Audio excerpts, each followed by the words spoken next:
Hello, people. Hi, everyone. Welcome back. Here I have my best bro, Chris. We'll be reviewing our top 5 favorite movies and video games of 2015. Damn. It's already 2016. I know. I'm so old. I didn't think I'd make it this far. Well, we'll start movies and then games and then movie and the games. Okay. Like 5 and then 4. So they didn't pay us to watch movies or play video games, so of course we didn't play all the video games of 2015 or watch all the movies of 2015. If you have a problem with our list, then you can take it up in the comments. We'll fight you. Or up in the rectum. We'll start with our number 5 movie. My number 5 favorite movie of 2015 was Star Wars: The Force Awakens. It kept the magic, the charm of Star Wars, and for me it makes it into number 5. It had good action, good adventure, good cinematography. Hold up. Yeah. That's your 5th favorite? Yeah. Yes. It was really, really good. This video is over. No, Chris, don't hate me. Okay. But it's your 5th favorite. It's one of my favorites. Oh my god. What was your 5th favorite movie, Chris? My 5th favorite was Straight Outta Compton. Ice Cube's son, looked just like him. And I've heard stories of that riot in Miami. My stepdad looked at me, he was like, man, I remember when this happened. And so all of this is realistic? And yeah, this movie is accurate. Obviously, the movie cut off some parts, but it was still a great movie. And the events that happened inside the movie, it was pretty accurate. Are you a fan of their music? I sort of grew up to believe that rap wasn't music, but over time, I had more respect for rap. After this movie, I was more into rap. Nice, interesting. So yeah, I listen to Drake now. Awesome. Our 5th favorite game of 2015. Chris, you can go first. My 5th favorite game of 2015 is Don't Starve Wii U edition. I love Don't Starve. I played it on PC.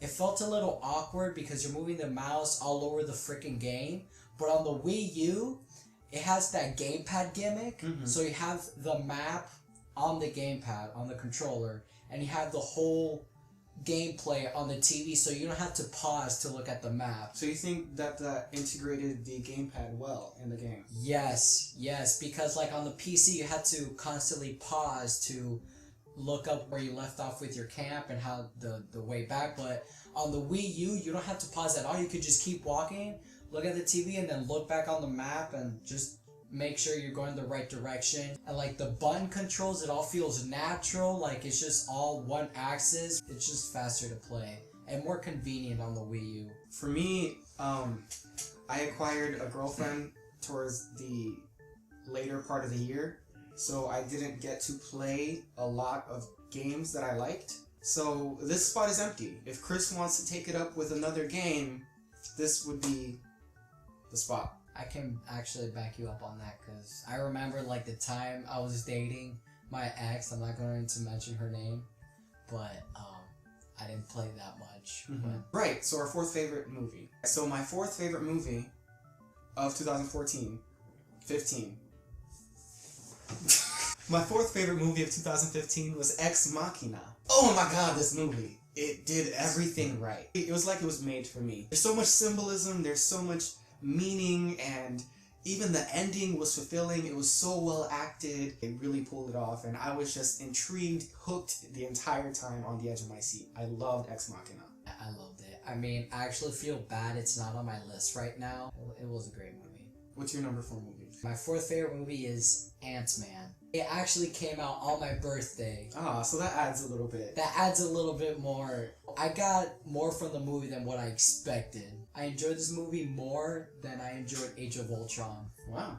It's that good. It surpassed my expectations by far when I saw it too. And our number 4 game. My 4th favorite game is Fallout 4.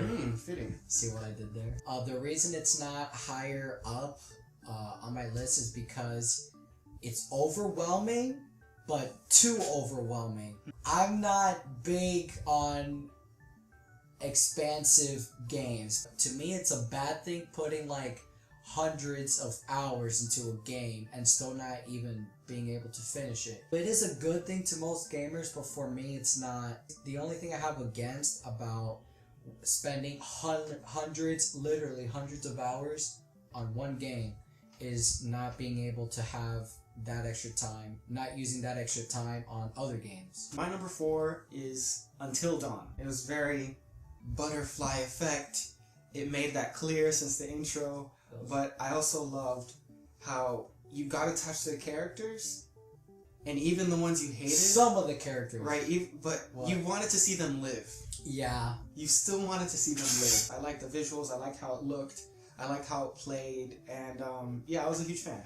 Number 3, movie. My third favorite movie was Inside Out. Didn't I see it with you? Yeah, we cried. We did. We saw it together. And we did see it together. Yeah, we both cried. Like, I didn't think I would cry. I didn't even cry in Finding Nemo. Mm-hmm. But I cried. Damn, savage. I know, right? But like, I teared up. I cried. I love that movie. It's Pixar at its best again. Like, they did it again. I was questioning it after all these sequels, but they really hit the gold mine here. It pulls your heartstrings. It looks good. It's a good story for kids, for grown-ups. Has everything. For everyone. Mm-hmm. My third favorite movie is The Martian. Mm-hmm.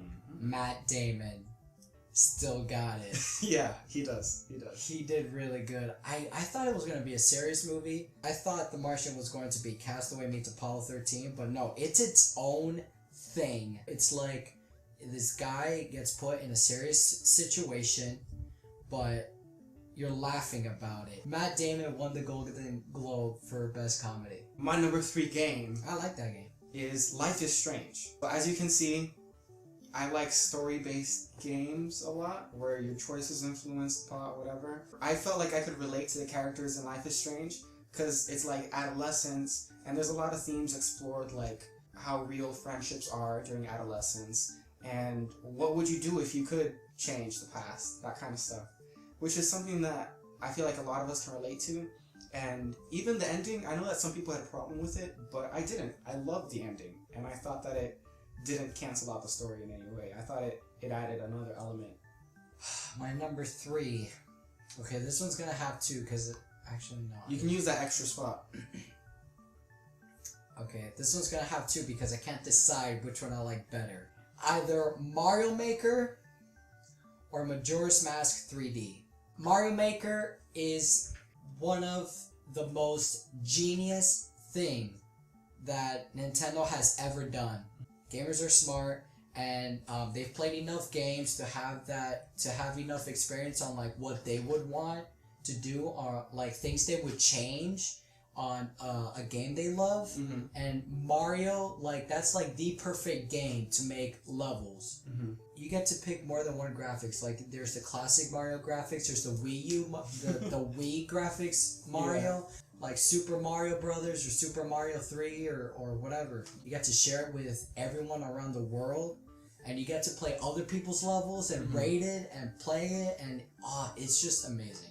And that's what gamers love. That's why most people watch other YouTubers play video games and play it themselves, because people like to share.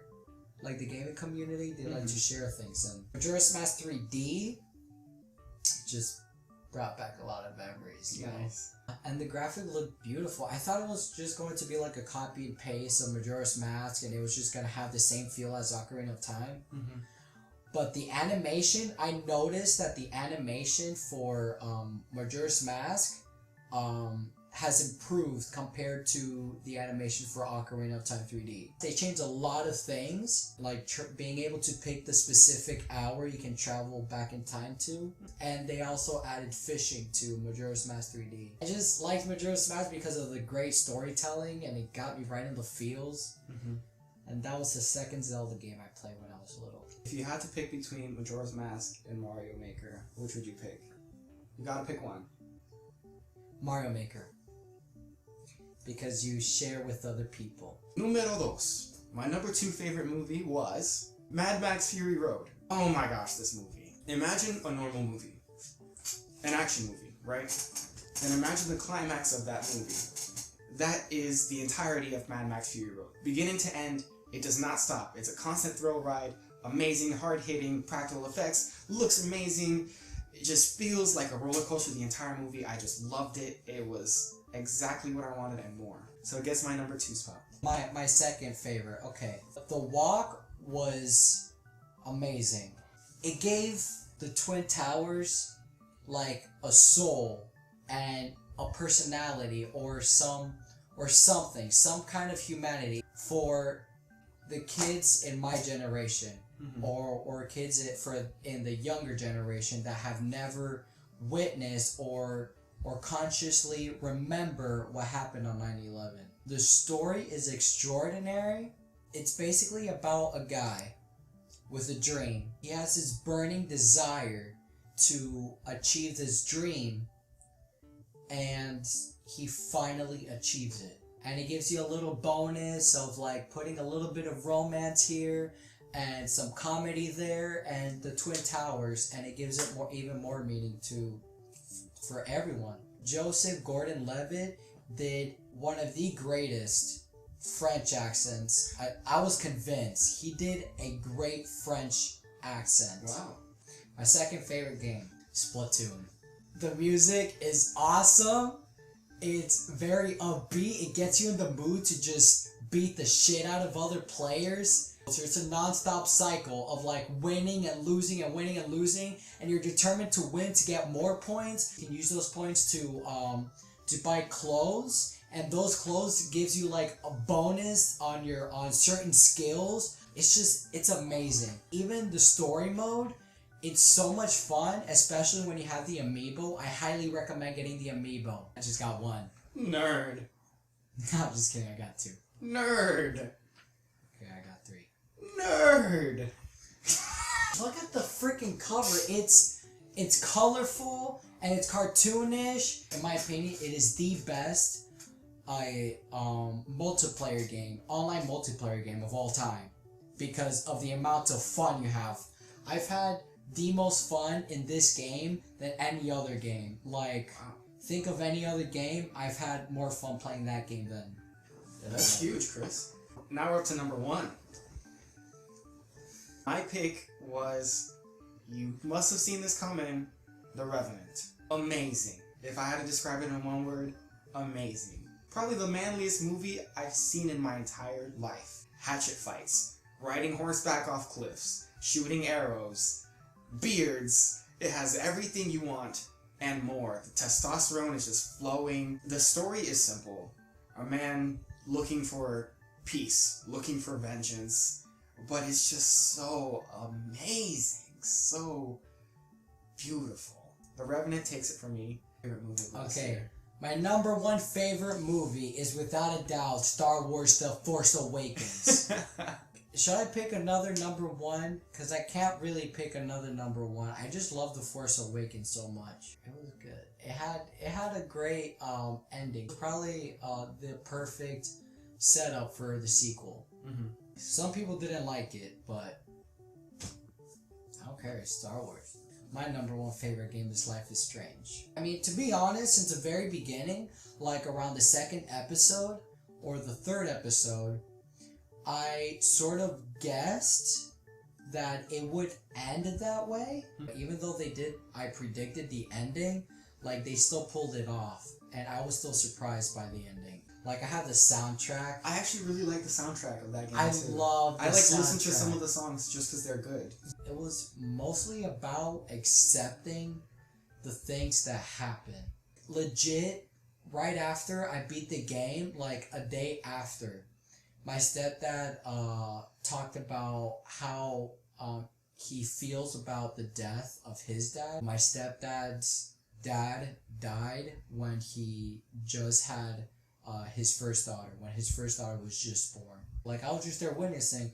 My little brother was like, don't you wish your dad would just not die? Don't you wish you could go back in time and save your dad's life or something? And my stepdad said, no, because he has to accept the things that happen. He has to accept life for what it is. Whether it's bad or good or bittersweet, you just have to accept life for what it is, no matter what. And that's what Life is Strange pulled it off very well. Wow. A lot of feels, man. Alright, now you're number I'm one. here for you. Alright, my number one game of 2015 was Undertale. I've never played it. You gotta tell me. Highly recommend it. I so recommend it. I don't even know how to explain it. It's very thought-provoking. It addresses violence in video games in an extremely different way that completely flips video games as an entire medium on its end. Like, I feel like this is a new starting point, like a defining game in video games as a whole. The characters are so lovable. It gives you the option not to fight them. It gives you the option to do other things. And the way it does it is in such a way that it makes you attach so much more character and humanity, or monstrosity in this case, to them. And I think it just does everything so well.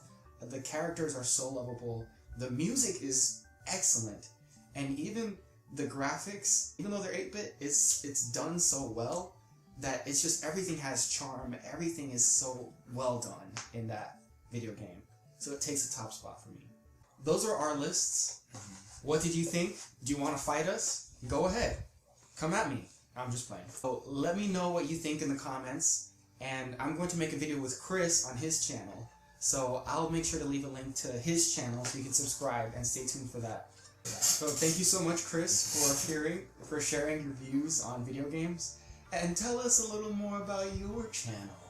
It's mostly gonna be gaming videos. Basically a mixture of walkthroughs and my stupid reactions. I try to do my best to play games that I know nothing about. I know nothing about Undertale, so that's perfect for a video. Just comment below suggesting which games Josh and I should play. Viewers, thank you for watching. Like this video if you liked any of the movies or video games that we talked about. And make sure to subscribe to me too while you're at it. Adios.